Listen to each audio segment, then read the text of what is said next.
Hi everyone. How is everyone? I hope you're all doing very well. I know that I'm filming a little bit early. I am taking a break until August 3rd, but because it is still July, I wanted to share with you a small accomplishment that I did in regards to my art, which happened in the month of July of this year. So on July 9th, I was invited to a park because I was the featured artist and author of a story walk. If you don't know what a story walk is, a story walk is essentially where you take the author's book and you place it on panels and you spread these panels usually throughout a trail. It could be a library, it could be a park, but as you're walking along the pathway, you get a chance to read the story of the author's book. And this was my first time ever seeing a story walk. I didn't fully understand it until I got there. I actually thought they had just used my illustrations as artwork for the story walk. I did not know that they actually had the entire book, and that was really, really wonderful. I was so honored. The person that helped me get it was somebody that I was in my high school class, so it was really nice seeing her again. I hadn't seen her since I graduated high school in 2008. I filmed the story walk just for you guys because I was just, I don't know, I guess my mind was blown. I'm like, wow, it's my stuff in a park. What? It kind of reminded me of when I did my murals and I walked away from it, but it's like my art is on a wall. Now, of course, all of my murals got destroyed, but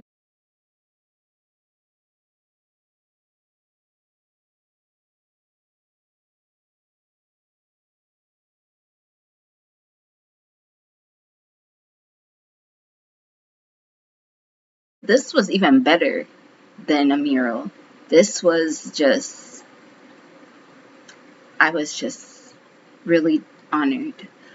And the best part was I was able to read my books to the children that came to the event. And they were little children. They were like, a lot of the children were very small. They were under 5. There were some that were like 10, maybe 13, 14, but just tiny children. And I remember there was this little girl there. She was so little. I was like, oh my God.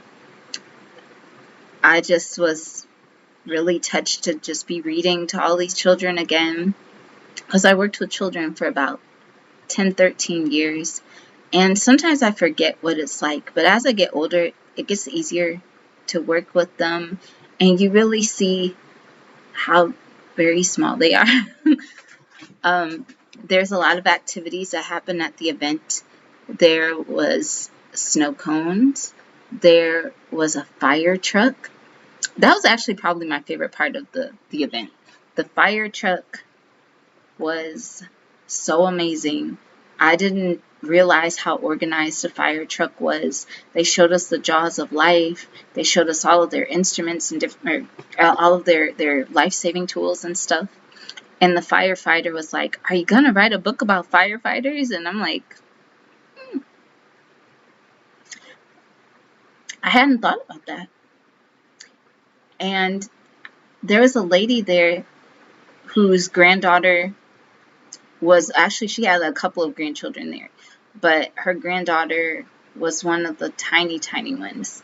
And she took a picture of her in the fire truck, and there's another mom took a picture of all the little girls in the fire truck, and they're like, so they can see themselves in a fire truck. So maybe one day they might meet a woman firefighter. So that gave me an idea for a story. I'm like, You wouldn't say? There could be a story in there. Little girl firefighter. I'll roll with that. But everybody was very supportive of me. They went to my website. They people bought books from my site. I was just so, I don't know what word to use. I want to say flabbergasted because that's the only word I can think of right now.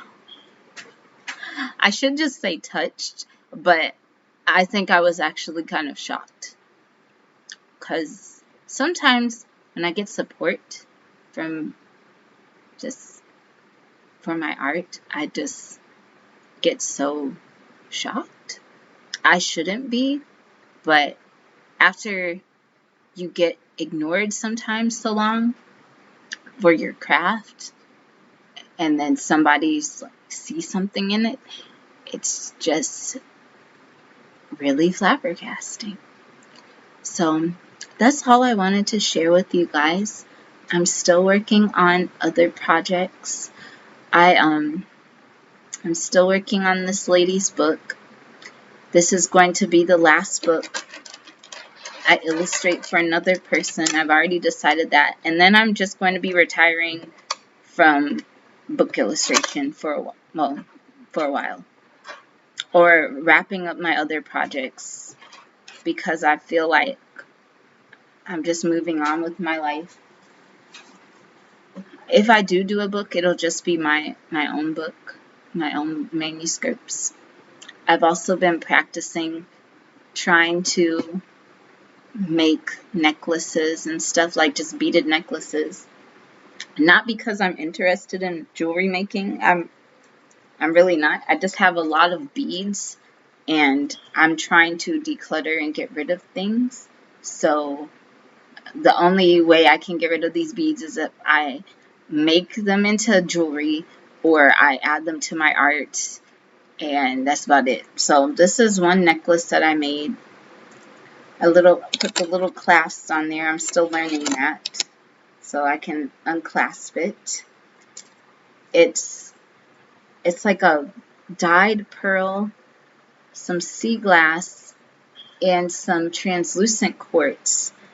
I made it this way because I was inspired by The Little Mermaid. I was inspired just by the ocean. And then, since I got some string, I restrung a mala that I got back in, I don't know how long ago, years ago. I probably was in college when I got this mala. It's a freshwater pearl, and the string had broken, so I restrung it in the way that it already was shaped. But I might just restring it again, because why should I stick with their shape? I thought that this would be the guru bead, but of course I was wrong. This is the guru bead. So that's all I wanted to share with you guys. I'm going to film my Emmett Till book review, and then you will not see me again until my birthday, which will be August 3rd.